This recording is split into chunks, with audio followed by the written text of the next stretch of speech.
세간의 화제가 된 사건과 법적 쟁점을 짚어보는 순서입니다. 김성수 변호사 나오셨습니다. 안녕하십니까? 안녕하세요. 예, 이별을 통보한 여자친구를 살해하고 또 그 어머니까지 다치게 간 혐의로 이제 26세 남성 김리아의 신상이 공개가 됐습니다.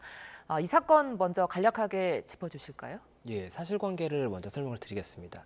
일단 지난달 25일 오전 9시 40분경에 경기도 화성시의 한 오피스텔에서 이 26세 김레아 이 남성이 자신의 여자친구 그리고 자신의 여자친구의 어머니 이 두 사람을 흉기로 찔러서 여자친구의 경우에는 사망 그리고 이 어머니의 경우는 중상을 입히는 그런 사건이 발생을 했습니다. 예. 그리고 이에 관해서 일단은 수사기관에서 수사를 진행을 했었고 현재 22일에 살인 및 살인 미수 혐의로 구속 기소가 되고 그리고 지금 이제 영상에 나오는 것처럼 이 신상 정보 공개 결정이 있었기 때문에 신상 정보가 공개됐다는 그런 소식입니다. 예, 어떨 때 이렇게 신상을 공개하는 겁니까?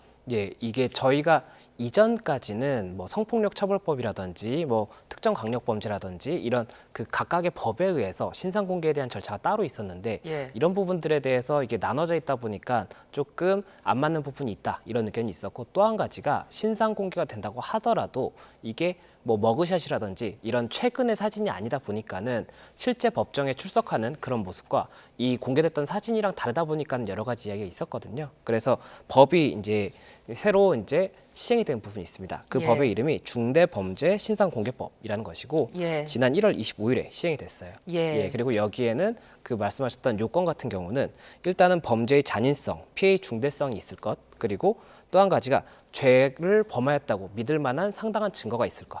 이게 만약이라도 죄를 범하지 않은 사람이면 이게 또 문제가 될 수가 있지 않습니까? 예. 그래서 그런 부분이 있고 또 한 가지가 이 부분 관련해서 피해자의 의사도 고려할 수 있다. 이거 요건은 아니지만 피해자 의사도 고려할 수 있다. 이 부분이 있고 또 이제 국민의 알 권리라든지 재범 방지 그리고 이러한 범죄가 다시 이제 발생하지 않도록 예방하는 그런 공공의 이익이 있을 경우에 이 공개를 할 수 있다라고 돼 있고 심의위원회에서는 일단 이 부분 요건이 다 충족이 됐다고 봐서 일단은 신상 공개 결정을 했었던 그런 사안이었습니다. 예, 이른바 머그샷이 처음으로 공개된 만큼 우리가 의미도 좀 찾아볼 수 있을 것 같아요. 어떻게 보세요? 예, 이 머그샷이 방금 말씀드렸던 것처럼 이전에는 사진이 그 최근 사진이 아니다 보니까는 굉장히 좀 다른 모습이기 때문에 그에 대해서 계속 이야기가 나왔거든요. 네. 그리고 이 법이 신설이 되면서 그 조항에 관해서 이 사진에 관한 내용이 추가가 된 겁니다. 그래서 30일 이내에 촬영한 사진으로 해야 된다라는 취지인 것이고 예. 만약에 그런 사진이 없다라고 한다면 수사기관에서 사진을 촬영할 수 있도록 돼 있어요.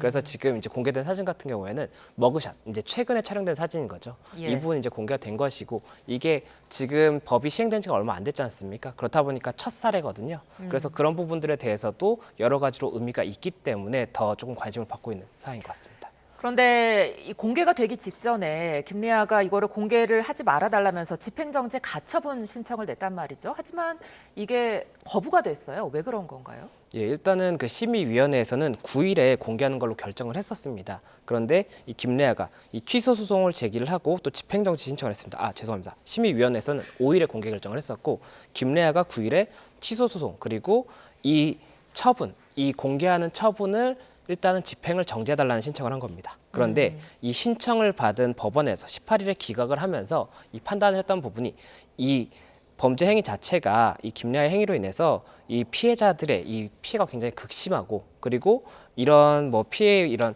유형이나 이런 부분을 봤을 때는 국민의 알 권리라든지 아니면 범죄 예방 이런 목적들을 참작을 했을 때 이 부분은 공개하는 것이 맞다 이렇게 일단 판단을 해서 이 집행을 정지해달라는 이 절차를 기각을 하고 일단은 공개가 됐다는 그런 사실인 거죠. 예. 김리아는 살인 그리고 살인 미수 혐의로 지금 구속 기소가 된 상황인데요. 처벌은 얼마나 예상하십니까? 예, 일단은 살인죄 같은 경우가 우리 형법에서는 사형, 무기 또는 5년 이상의 징역형을 규정을 하고 있습니다. 그리고 이 양형 기준을 보면 양형 기준에서는 살인을 5가지 유형으로 나눠요. 그래서 참작 동기 살인, 보통 동기 살인, 비난 동기 살인, 중대 범죄 결합 살인, 그리고 극단적 인명 경치 살인 이렇게 5가지 유형으로 나누게 되는데 이 비난 동기 살인 같은 경우에는 이 특가법상의 보복 살인이라든지 아니면 금전, 불륜 뭐 이런 조직의 이익을 위한 이런 경우를 이제 비난 동기라고 하고 또는 이에 준할 정도의 비난 동기가 있는 것을 이 비난 동기 살인으로 봅니다. 그래서 이번 같은 경우에 비난 동기 살인으로 볼지 유형을 아니면 보통 동기 살인으로 볼지 이 부분이 쟁점이 하나가 될 것으로 보이고 예. 만약 보통 동기라고 본다면 이 기본적인 형의 그 양형 기준은 7년 이상에서 12년 이하거든요. 예. 그리고 만약에 감경 사유가 있다라고 한다면 10년, 죄송합니다. 예, 기본이 10년 이상, 16년 이하고 감경 사유가 있다라고 한다면 7년에서 12년, 그리고 가중 사유가 있다라고 한다면 15년에서 무기까지도 가능한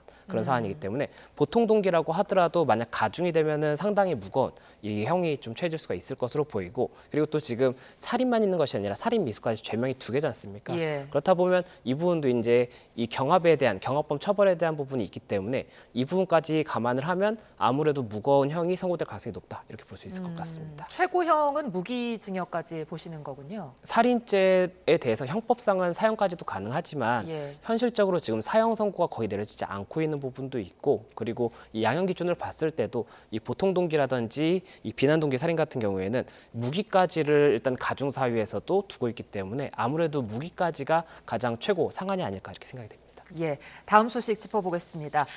성형외과 시술을 받고 만족하지 못한 50대 남성이 인터넷에 불만 글을 올렸다가 집행유예를 선고받았어요. 이 사건은 어떻게 된 겁니까? 예, 일단 이 사실관계부터 설명을 드리면 예. 이 50대 남성이 성형수술을 받았는데 이 결과에 대해서 불만이 있었던 것 같습니다. 예. 그래서 2021년 9월부터 2022년 4월까지 인터넷 카페에 이 해당 이 병원에 대해서 뭐 여러 가지 이야기를 하는데, 그리고 이 병원뿐만이 아니라 의사에 대한 비방글, 댓글 이런 것들을 게시를 했던 거예요. 그래서 몇 가지 이제 조금 말씀을 드리면, 이 원장이란 사람이 실습생이나 하는 얘기를 한다라든지 뭐이 정도 실력이면 의사 자질이 없는 거 아닐까, 또 저런 손으로 무슨 의사를 하고 있는지 의아스럽다, 이런 표현을 했었는데 예. 이 부분 관련해서 법원에서는 이게 모욕에 해당한다라고 봐서 일단은 벌금 100만 원에 집행유예 1년을 선고했다는 소식입니다. 예. 그런데 A 씨는 이제 병원 측이 관리 부실을 했기 때문에, 관리를 잘 안 해줬기 때문에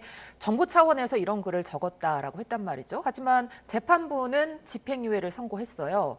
이게 이유가 어떻게 되는 겁니까? 예, 이 모욕죄 같은 경우에는 정당 행위인 경우에는 처벌이 되지 않을 수가 있어요. 위법성 조각 사유라고 하는 것인데 예. 이게 형법 20조에 정당 행위에 대한 규정이 있거든요. 그래서 뭐 사회상규에 반하지 않는 이런 행위에 대해서는 처벌하지 않는다라는 것이 있는 것이고, 이 남성 같은 경우에는 이 내 행위 자체가 이 병원의 정보에 대한 전달을 위한 것이었지 뭐 다른 의도가 있는 것이 아니었기 때문에 정당 행위에 해당해서 모욕죄 처벌이 되지 않는다, 이렇게 주장을 했던 것으로 보입니다. 예. 그런데 법원에서는 이와 관련해서 이 표현이라든지 이런 부분에 있어서 사회적 평가를 저하시킬 만한 모욕적 표현이 있다라고 봤고, 그리고 이 고의성 여부에 대해서도 미필적으로나마 고의가 있는 것으로 보인다, 이렇게 판단을 했던 부분이 있었던 것이고, 또 의사 이름을 알려준다든지 이런 행위 자체에 대해서는 이 정당 행위로 보기는 아무래도 어렵다, 이렇게 해서 유죄를 선고하고 벌금형의 집행유예를 선고했던 거기 때문에 이와 관련해서 아직은 1심 선고일 거거든요. 그래서 예. 이 항소라든지 이런 부분에서 변경이 될 수도 있겠지만 현재 1심은 이렇게 선고가 됐다, 이렇게 볼 수 있을 것 같습니다.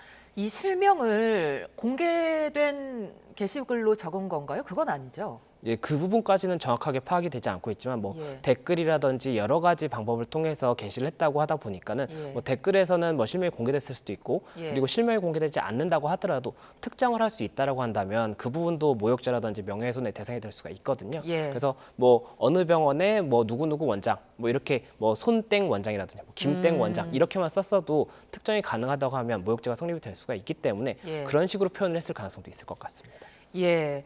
그 모욕죄가 정확히 어떻게 처벌을 받을 수 있는 겁니까? 처벌 수위도 궁금하거든요. 예, 이 모욕죄 같은 경우는 이제 형법에 규정이 되어 있는 죄고 311조에 규정이 되어 있습니다. 그래서 공연히 사람을 모욕한 자는 1년 이하의 징역 또는 200만 원 이하의 벌금형에 처한다, 이렇게 규정을 하고 있는 것인데 네. 여기서 이 공연히라는 것은 다른 사람이 듣는다는 거예요.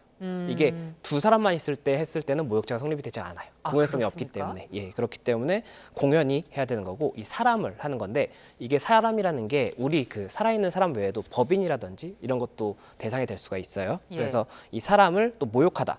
이 모욕하는 행위에 대해서도 이제 판례가 굉장히 많이 있는데, 이 뭐 사실을 적시하는 이런 행위가 아니라 사회적 평가를 저하시킬 만한 이 표현 같은 경우가 있어요. 그러니까 사실을 적시하게 되면 명예훼손으로 가게 되는 것이고, 사실 적시하지 않았다라고 하면 모욕으로 가게 되는 것인데, 이번 같은 경우에는 사실 적시보다는 모욕 쪽으로 갔던 것으로 보이는 부분이 있기 때문에 아무래도 그런 부분에 대해서 뭐 말씀드렸던 뭐 실습생이나 하는 얘기를 한다, 이런 부분들이 사실에 적시라기보다는 모욕적인 표현이라고 이렇게 본 것이 아닌가 생각이 되고, 이런 그 법의 이런 기준에 따라서 판단이 된다. 이렇게 말씀드릴 수 있을 것 같습니다. 그렇다면 이러한 표현들을 공개된 게시글이 아니라 1대1로 뭐 채팅을 통해서 이야기한다든지 아니면 쪽지로 이야기를 한다든지 이럴 경우에는 1대1이 되기 때문에 모욕죄가 성립이 안 될 수도 있는 겁니까? 그 1대1이라고 말씀을 드렸던 부분이 네. 피해자와 이 가해자 두 사람이 있는 상태에서 이야기를 하면 내가 이 모욕적인 언사를 들은 것을 옆에 사람은 모르잖아요.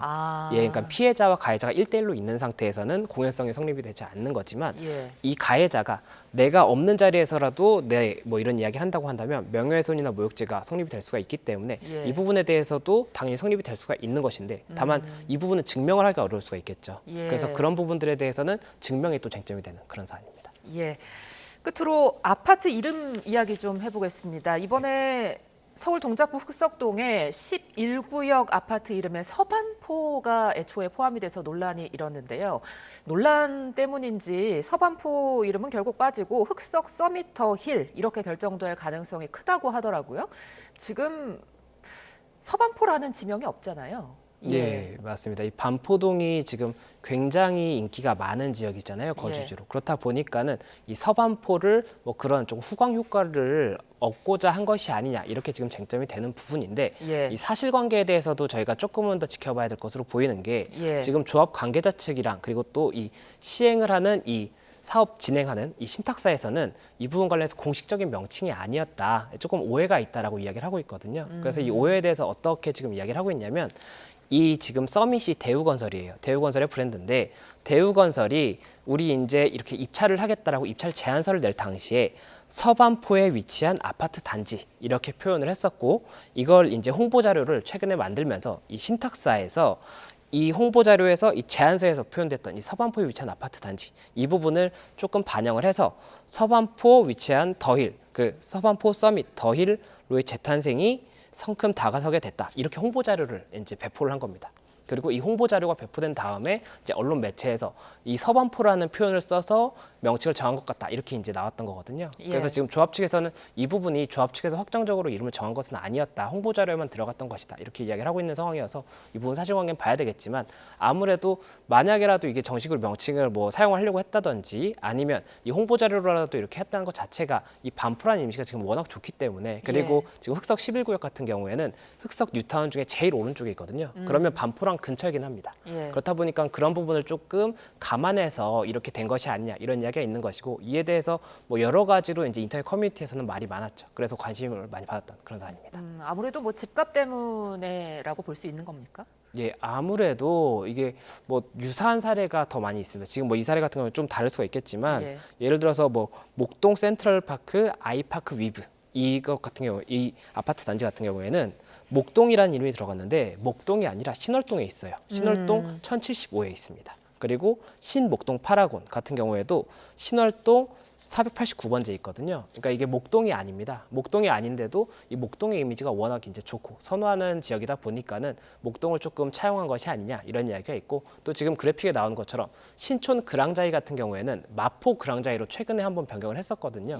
그게 신촌 그랑자이가 신촌이라는 지역도 굉장히 좋은 지역이지만 이 마용성이라고 해서 마포 쪽 집값이 많이 올랐었어요 최근에. 그렇다 보니까는 이 신촌이라는 지역이 더 크게 보면 마포구에 들어가 있거든요. 그래서 이름을 아무래도 마포라는 이름을 쓰는 것이 더 낫다고 생각을 했었는지 마포구랑자이로 바꾸었던 그런 사례도 있거든요. 그래서 이런 부분 관련해서 이게 아무래도 후광 효과가 있고 실제로도 이 시장에서도 반응이 조금은 있는 것 같아요. 이름을 이렇게 바꿈으로써 이미지가 조금 좋아지는 효과가 있을 수 있거든요. 그래서 그런 부분들을 조금 이제 여러 가지 과거 사례가 있다 보니까 이번 같은 경우도 흑석이라는 이름보다 서반포를 쓰려고 했던 것이 아니냐 이런 조금 의심을 받고 있는 그런 상황인 거죠. 그런데 소재지와 아파트 이름이 다르면 아무래도 여러 사람에게 혼동을 유발할 수도 있잖아요. 그런데도 법적인 제재는 없는 건가 봐요? 예, 이게 법적인 제재를 하는 그 기준이 있다고 보기는 어려울 것 같습니다. 그렇다 보니까는 뭐 과거부터 현재까지 계속해서 이런 사례가 있는 것이고, 예, 지금 뭐 흑석 같은 경우도 굉장히 좋은 지역인데 반포라는 지역이 아무래도 지금 더 인기가 많은 지역이다 보니까 이런 사태가 있었던 것 같고, 그리고 지금 현재 여러 가지로 아파트 명에 대해서 이야기가 많이 나오고 있거든요. 그래서 서울시에서도 검토를 하고 있는데 이게 지금 이름을 통해서 이미지를 확립하는 경우가 많아서 그래서 굉장히 길어지고 있습니다. 1990년에는 아파트가 평균 4.2글자였는데 지금 2000년에는 평균 6.1자가 됐고 2019년 기준으로는 평균 9.84자가 됐다고 해요. 2배가 됐네요. 예, 굉장히 길어졌죠. 예. 그리고 이게 뭐 저희 같은 경우에 이제 선호를 하게 되는 게 브랜드 아파트 이름이 들어가 있으면 좋아하거든요. 뭐 자이라든지 서밋이라든지 레미안이라든지. 그런데 이런 부분 관련해서 이 시행이나 시공을 했던 이 회사들의 이름을 들어가는 걸 선호하기 때문에, 그리고 두 군데가 들어갔다. 그럼 뭐 아이파크, 레미안 뭐 이런 식으로도 다 들어가는 거고. 예. 그리고 같은 지역 내에 브랜드 아파트가 많을 수가 있어요. 예를 들어서 반포동 같은 경우 뭐 자이가 여러 군데 있으면 이걸 또 구분을 해야 되거든요. 그럼 반포자이라고 하면 한 군데 같아 보이는데 여러 군데가 되면 안 되지 않습니까? 그렇기 때문에 뭐 누구는 반포 뭐 센트럴자이라든지 이렇게 할 수가 있는 거여서 그런 부분들이 조금 여러 가지로 쟁점이 되는 것 같습니다. 예. 뭐 여러 가지 이렇게 이름이 길어지면서 혼동이 오기도 하고 하면서 서울시가 공동주택 명칭 개선을 추진을 하고 있다고 하더라고요. 그런데 이게 캠페인 차원의 어떤 안내, 권유에 그치는 거더라고요. 이렇게 법적인 제재를 하지 않는 이유는 뭔가요? 예, 일단은 말씀드렸던 것처럼 이게 법적인 기준이 지금 어떻게 해야 된다라는 기준이 있는 것은 아닌 것 같습니다. 예. 그렇다 보니까는 서울시에서도 뭐 이 부분 이렇게 할 때 너무 길게 한다든지 이렇게 하지 않고, 그리고 또 지금 외국어를 너무 사용을 하면 연세가 있으신 분들은 구분을 못 하거든요. 그러니까요. 그래서 그런 부분도 조금 자제를 하고, 또 지명 같은 경우에 다른 지명을 하는 것보다는 이 해당돼 있는 지명으로 해야지 찾기가 쉽기 때문에 그런 부분들을 해달라 이렇게 지금 이야기를 하고 있는 것이고, 이 부분이 실효가 있을지에 대해서는 여러 가지 조금 이야기가 나오고 있는데, 그렇지만 이게 시공이라든지 준공을 받고 할 때는 서울시에 있는 아파트 같은 경우에는 서울시에서 이 부분 관련해서 승인이라든지 이런 판단 부분이 있기 때문에 그런 부분에 있어서는 어느 정도는 조금 이 시공이나 시행사에서도 서울시의 의견을 받아들일 부분이 있지 않을까, 이런 좀 예상은 되는 부분이 있습니다. 예, 법적 제재 대상이 아니다 보니까 말씀해주신 대로 실효성이 그렇게 크지는 않다는 지적들이 많은데 좀 더 강력한 대책이 필요하지는 않을까요? 예, 만약에 이게 정말 문제가 된다라고 한다면 법을 뭐 이제 저희가 제정을 한다든지 아니면은 뭐 서울시에서 다른 기준을 이제 법적인 근거가 있는 기준을 제시를 해서 변경을 할 수가 있겠지만, 지금 같은 경우에는 아직까지 뭐 그렇게 필요성이 있다라고 보진 않는 것 같습니다. 그래서 예. 이렇게 지금 되고 있는 것 같고, 예, 그리고 말씀드렸던 사례 외에는 보통은 다 그 지역에 있는 아파트명을 하고 있고, 길어지는 부분은 말씀드렸던 것처럼 뭐 여러 가지 브랜드 이런 부분이 있었기 때문이었기 때문에 그런 부분은 조금 이제 서울시에서 더 고민을 하겠죠. 여러 가지 토론회를 계속 열고 있더라고요. 그래서 그런 부분은 조금 지켜봐야 될 것 같습니다. 예, 여기까지 듣겠습니다. 김성수 변호사와 함께했습니다. 오늘 말씀 고맙습니다. 고맙습니다.